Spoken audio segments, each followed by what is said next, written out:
Alright, ladies and gentlemen, welcome back to another episode. We have here chapter 11 today of our APUSH Henretta book. So we're just going to run through some ideas here, and before we get into all those ideas, let's just introduce the topic with some of the big ideas to take away from this chapter, and some of them are repeating themes, and some of them we're adding new themes. So here's what I mean. First off, we're going to talk and revisit the Second Great Awakening. Remember, a couple of weeks ago, we said the Second Great Awakening was not only a religious revival in the country, however, it also prompted or was the catalyst for many other reform movements. And then we said the reason that was because women had a greater say. So we have brand new ideas. These liberal social ideas during the Second Great Awakening give birth to many different movements. We're going to explore some of those movements like secular and religious reforms and abolitionist movement, women's rights movement, etc. We're also going to see various groups of people like American Indians, women, and religious followers develop different cultures because of their interests and experiences. Basically what we're seeing America start to change a little bit, or at least want change. So let's talk about our new ideas in religion. So we talked about or mentioned religious reform briefly with the Second Great Awakening a few weeks ago. Now, there's two new types of sects of religion here. Deism, this idea that focuses on less revelation, more reliance on reason. So this is like our age of, I don't want to say enlightenment, but certainly a movement in which we put more emphasis on reasoning as far as why things happen instead of, God said it was supposed to happen this way. So less Bible, more science, okay? Relying more upon educated reasoning, if you will. And again, this kind of sounds like the Enlightenment from last year when we talk about that. But they certainly do believe in God still. They just are relying a little bit more on why did things happen according to science than, just like I said, revelation. Why did God, instead of why did God do this to us? Now, Unitarianism, this is like a spin-off of your Puritans in the past. It's just basically a more modern version of the Puritans, where they talk more about humans having free will. Again, in the old school Puritanism and Catholicism, humans are only allowed to have a certain amount of free will, and you're destined, if you will, to end up in heaven or hell, if you will. But this now allows for the possibility of your idea or your soul being, saved, if you will, through good work. Okay, and that God is a stern creator, not a stern creator, but instead a forgiving Father. Okay, that you can be forgiven and saved. Now, this is very different than the Calvinists, who basically say, that all humans are wicked and, you're basically damned from the beginning, and it's very hard to reach that promised land. Don't get too wrapped up in all of this. I would just be able to recognize what deism and Unitarianism is, just the ideas that religion was being reformed during this time. Don't get wrapped up in all the little nitty-gritty details. So we've seen this before. This guy, Charles Finney, is the one that we associate with the Second Great Awakening. Remember, he is the guy that, heads out to the frontier and becomes very popular for preaching, and his ideas are very unique and very different because he includes ideas like anti-slavery and temperance, which we never really seen before. He also preaches more of a role for women to have a say in the church, and this is really what led us to those other reform movements from beginning. Okay, and then I also, as you can see on the slide, and this is a repeat slide, you should be able to recognize Methodists and the Baptists. Okay, you're going to see those sects of Catholicism become very popular. All right, we should also remember this, saying that all these reform movements, okay, are a result of the Second Great Awakening, because you saw more women have a say in the church, and if they have more of a say in the church, they also want to reform other areas of life, like prison, temperance, their own women's rights movement, etc., and anti-slavery.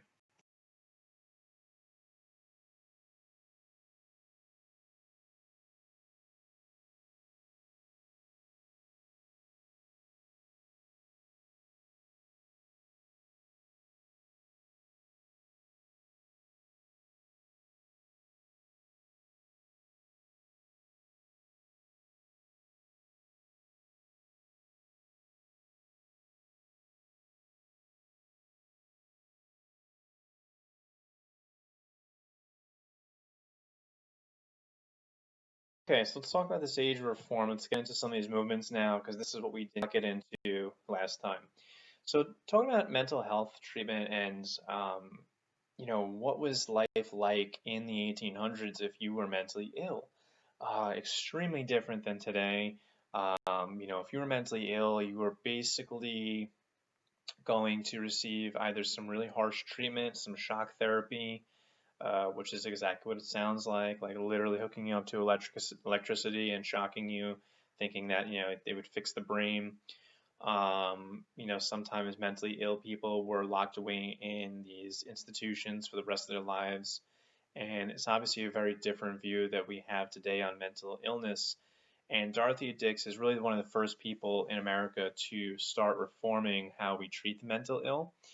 And she was going to travel the country and do a lot of work, write a lot of work. But unfortunately, it's really not going to be until the 1960s, 70s that we're really going to see some significant changes to our system in the sense of how we treat the mentally ill, which is very unfortunate and very sad. But Dorothy Dix is one of the first ones to try to say, hey, listen, these people can be rehabilitated and can be helped instead of just locking them away in institutions the rest of their lives. Education reform. This guy, Horace Mann, he is the one who is going to do a lot of work for public education. He is the secretary of the Board of Massachusetts Education, and basically, it's his work up in Massachusetts that we're going to really borrow his ideas all across. I don't want to say the country, but really from the North, because in the North, remember, we've already mentioned the Industrial Revolution, and we saw, kids starting to work in factories. And Horace Mann's going to say, you know what, it's really not a good idea to have these kids in factories. Let's put them in school. And he makes attendance what we call compulsory or mandatory. And what kind of other ideas besides that does he have? Longer school terms, okay, so a very similar schedule to what we have, today, where we only have 2 months off a year. An expanded curriculum, so moving away from these, arithmetic and Latin and moving more towards modern curriculum, if you will, where you have, your different kinds of maths and your readings and your English, etc. And certainly more schools. We need way more schools if kids are going to be mandated to go to school. Now, I mentioned this was really a northern movement, Horace Mann from Massachusetts, and the northern states are going to adopt this. Now you think, well, why? Why doesn't the South, put this emphasis on education? Well, think about the South, how do they make their money? They make their money off of agriculture, and they need everybody in the family to pitch in. So most of the time, the kids, were groomed by, their parents to become the taker-overs of the land, and so, they didn't really put this huge emphasis on education as the North did. And this is kind of true today. If you were to travel to some of our southern states, you're going to see education very different from the North.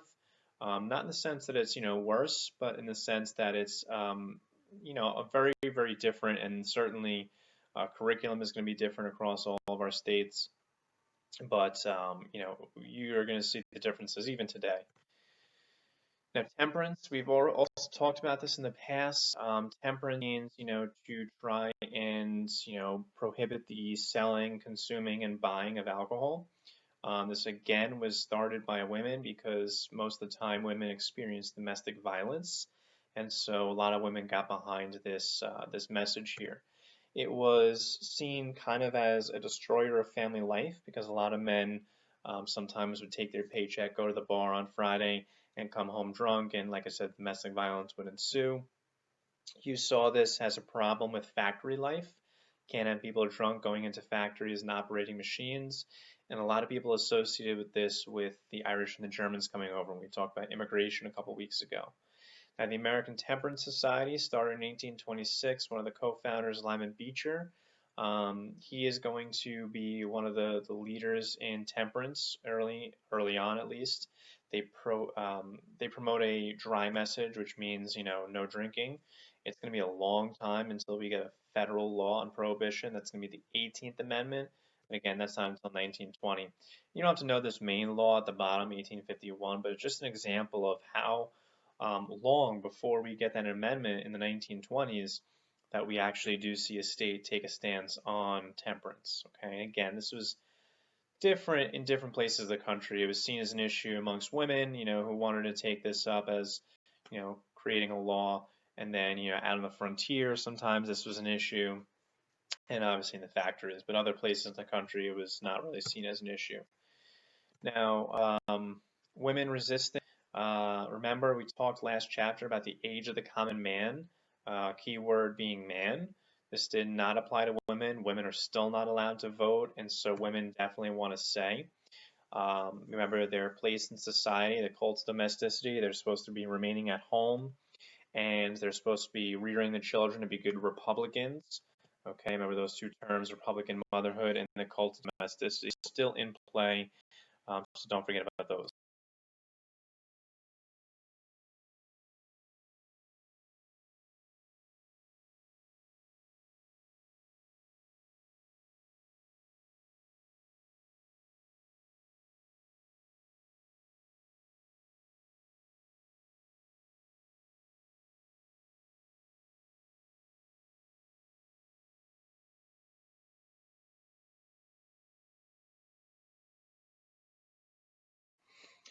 So, speaking about women and, where their role is in society, we talk about how they are looking for, that age of the common man and woman. And this gets some women stirring, and you get some women getting together because of their greater say in society thus far. We talked about the Second Great Awakening, people giving women more of a say in the church, and women having a right to get involved in the temperance movement and the abolitionist movement, which we'll talk about in a moment. They also want rights for themselves. And you're going to see a couple of women take a stance here called Lucretia Mott, Elizabeth Cady Stanton, and then later on Susan B. Anthony. And they are going to get together. And in 1848, you see the beginning of the women's rights movement, okay, the modern movement. And they get together in a place called Seneca Falls. This is in upstate New York. And they gather here because they want a specific right. And the right that they want is the right to vote. Okay. And the right to vote signifies or symbolizes equality in our country. And although obviously there is some flaws to that thinking, this is something that they want, though. This is a first step. So in Seneca Falls, okay, in upstate New York, what they do is they get together and they write a very important document. It's called the Declaration of Sentiments. Now, all it is, the Declaration of Sentiments, is they take the Declaration of Independence and they take the exact wording, but every time it says man or men, they put and women. So what they're doing is they're showing, hey, listen, all men and women have natural rights by John Locke, okay? Remember us, okay? Don't forget about us. So they wanted everybody to be treated equal, not just men, okay? They're demanding the right to vote, and this is the beginning of your women's rights movement. Any essay involving women, okay, if you were to be given this in May as an essay, as a grader, as a reader, this is a given. If your essay is anything about, women's rights or a woman who had a particular impact on our history, the reader's expecting to see Seneca Falls and, Lucretia Mott, Elizabeth Cady Stanton, and Susan B. Anthony. Okay, this is really big. Okay, so you got to know this, Seneca Falls.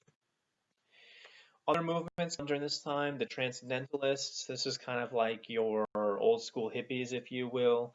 What Transcendentalism means is that they believe the truth transcends the senses, meaning, hey, listen, this is kind of like a nature-y kind of idea and theory, if you will, that every person possesses this inner light that can illustrate the highest truth. Again, it's kind of like an old school hippie, if you will, being one with nature and kind of believing in people's goodwill, if you will. Some writers here who are transcendentalists and also very popular on the exam, Ralph Waldo Emerson. He's kind of going to write about the self-reliance and self-improvement and how, we can work on ourselves and be the best person we can. One of his writings, The American Scholar, is challenging Americans to basically make their own art and culture. That we shouldn't be borrowing everything from Europe, and that we should become our own people and make our society the best it can be. Henry David Thoreau is another very popular writer and person to be used on the exam. They love to use him as excerpts for multiple choice, so I would recognize his name as well. He writes a book here called On the Duty of Civil Disobedience. Now, what you should recognize in that title is the term civil disobedience. You should recognize it because last year you talked about a person in world history who used the idea of civil disobedience to basically bring awareness to a movement in India. And I'm, of course, talking about Gandhi and his fight against the British and the British Empire to give them their independence. And later on in our history, we're going to talk more about civil disobedience with a certain civil rights leader in the 1960s. And that person, of course, would be Martin Luther King Jr. So civil disobedience, if you aren't aware by now, what does it mean? It means, turning the other cheek. It means, trying to peacefully prove a injustice being done to you, but in a non-violent way. All right, turn the other cheek, if you will. Okay, and if you know anything about Gandhi, you know what that message means. All right, so that's one of the pieces of writing that he is very popular for. He also is going to, when we talk in the next few weeks about the Mexican-American War, we're going to mention how Henry David Thoreau is going to protest that war by not paying his taxes. So he doesn't believe in the cause of that war, and so he is going to not pay his taxes because he doesn't want to pay for it, essentially. So that's another way of his idea of civil disobedience. Okay, again, very interesting, very different.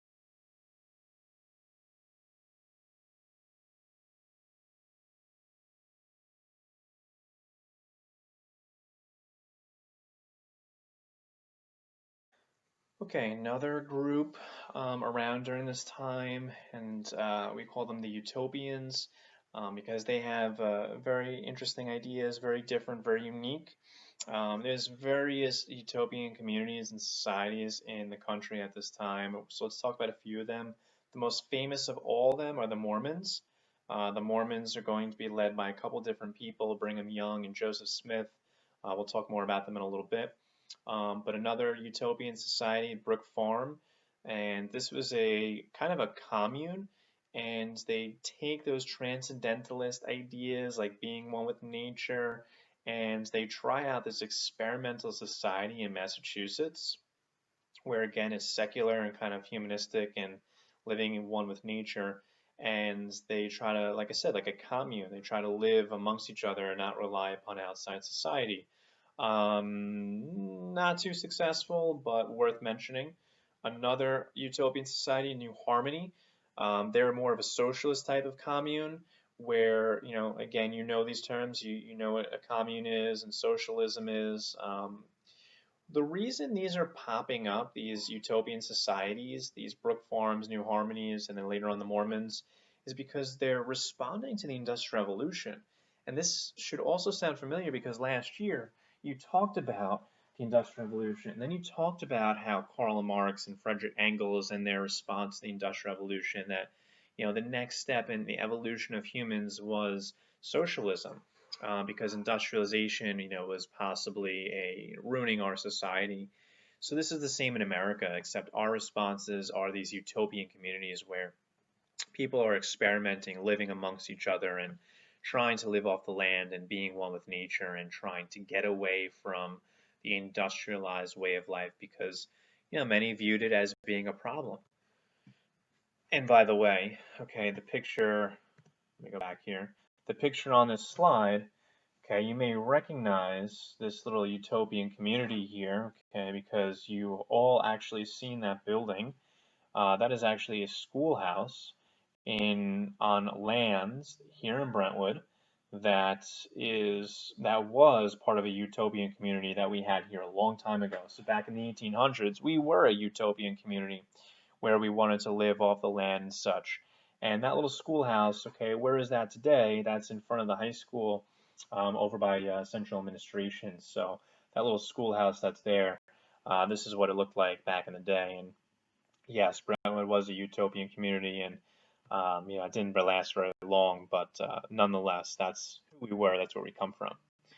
Now, I mentioned the Mormons earlier as a utopian community and an interesting group. So the Mormons, also called the Church of Jesus Christ of Latter-day Saints, they're really founded by this guy, Joseph Smith, who is going to start in Illinois, and he's going to be murdered by an angry crowd.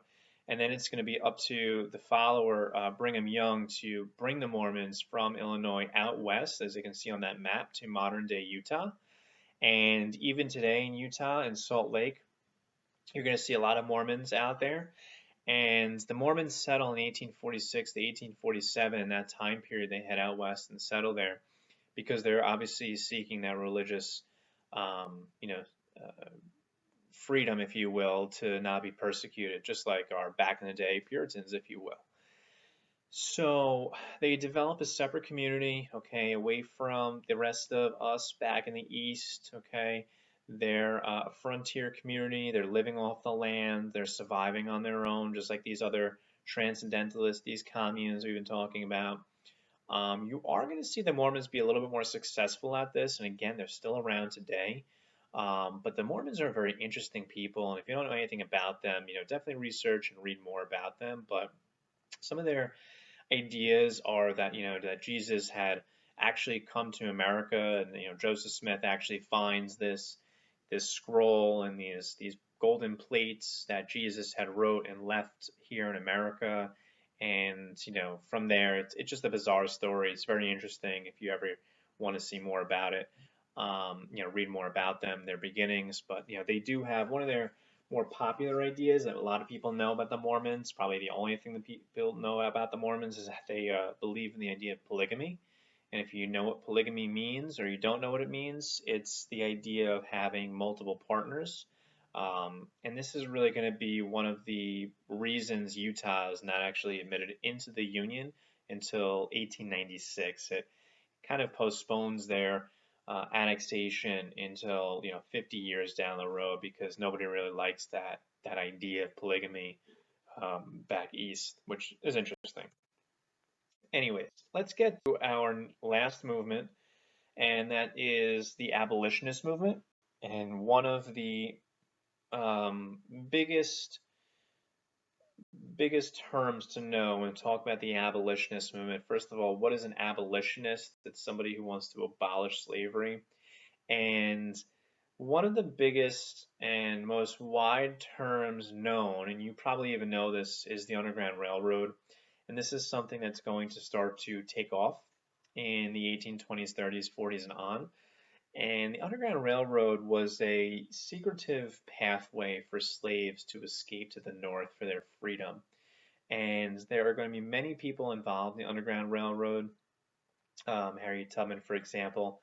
But I do want to just stress, and this is going to sound really silly, but you'd be surprised that I make this point, in that the Underground Railroad was neither a railroad, okay, so it's not like a train with tracks, no such thing, nor was it literally underground.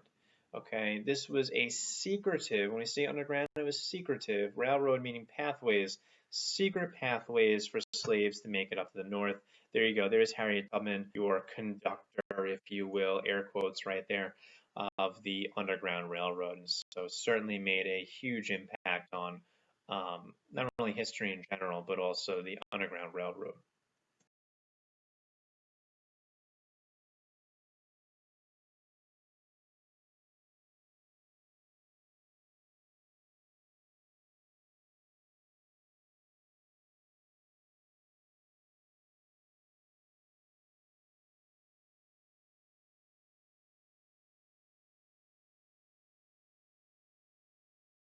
So let's take a moment to go back and revisit where the abolitionist movement has come from. It's not just all of a sudden it starts, because of the Second Great Awakening. It has been a long time coming.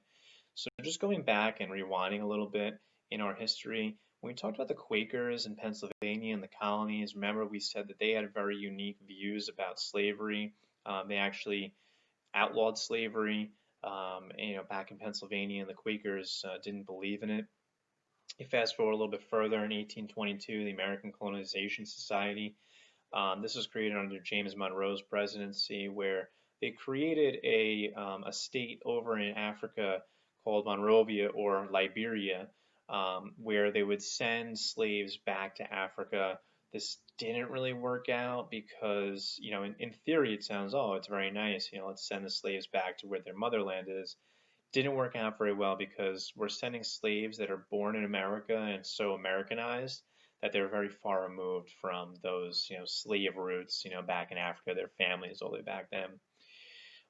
David Walker was an author, a freed black man who wrote The Appeal to Colored Citizens of the World, in which he's a very angry message calling for violent uprisings. This is going to prompt some, major uprisings like the Nat Turner and Denmark Vesey uprisings, which we'll talk more about in a little bit. Another abolitionist here, William Lloyd Garrison. This is a white man writing a newspaper called The Liberator, and a very, like I said, an abolitionist, a very very dangerous thing sometimes to do is to be a white abolitionist and to actually be very public and vocal with your message. Even though he was in the North, it doesn't matter. You don't think all the Northerners were the good people. A lot of Northerners had very bad views, very negative views on African Americans as well. Sojourner Truth and Frederick Douglass, two of the more popular black abolitionists. Frederick Douglass in particular, you might even read a book in English about Frederick Douglass. But Frederick Douglass was an interesting character because he was born a slave and he escapes and to the north and gains his freedom and becomes a very prominent speaker and writer. And he taught himself how to read and write essentially. Which is a very unique and crazy thing to think about. How do you even teach yourself how to read and write? Of course, he had some help along the way with some white people, but very prominent person. And we'll talk way more about Frederick Douglass in the future as we talk more about slavery. And the Liberty Party is a third party created in 1840 that is going to be, again, a third party, but they're going to advocate for ideas like abolitionism, which again is going to be something that's not really brought up in mainstream society as we get closer to the Civil War. Finishing out this whole idea of slavery and the abolitionist movement, how does the South react to such a thing? In the South, they're not for it. They don't want to hear about it. And they actually passed a resolution in Congress called the Gag Resolution where they don't want to talk about slavery. And so you're not allowed to. From 1836 to 1844, you're not allowed to talk about slavery, which is bizarre because as we're getting closer to this Civil War period, that's all that's dominating society and politics. But in Congress in this time period, you're not allowed to talk about it. Eventually, John Quincy Adams, who is still around in 1844, will repeal and get rid of this. Remember, as a slave, you're not allowed to read and write. Okay, if you're found being illiterate, that could be a very harsh consequence for you. You could be punished big time. These slave codes are laws that are supposed to be followed by slaves, and again, if they don't follow them, they can be punished multiple ways. Physically, emotionally. You've seen movies, you've read books, you probably know what some of those punishments are. I mentioned Nat Turner before. Nat Turner is a revolt that is going to be started by a slave named Nat Turner and is going to end very badly. Whenever you hear about a slave revolt, you really need to know that the end result is that the slave codes are going to become more strict because of the slave revolt, and the slave revolts aren't going to be very successful for various reasons, but Nat Turner didn't end very well. Now, the South, I've mentioned this in the past. A couple weeks ago, we were talking about the Industrial Revolution.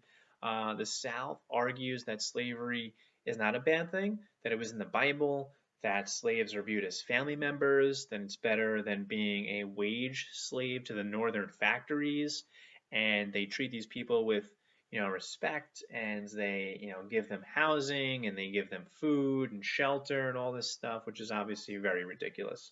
But African Americans and slaves are viewed as an inferior people nonetheless by Southerners, but this was their justification of why slavery should remain. Okay, that's going to be it for this chapter. A lot of different themes, a lot of different pieces here to put together, but ultimately, hopefully this gave you a better understanding of the chapter. Hopefully this helps, and if you'd like to give it a like or subscribe, other than that, have a wonderful day.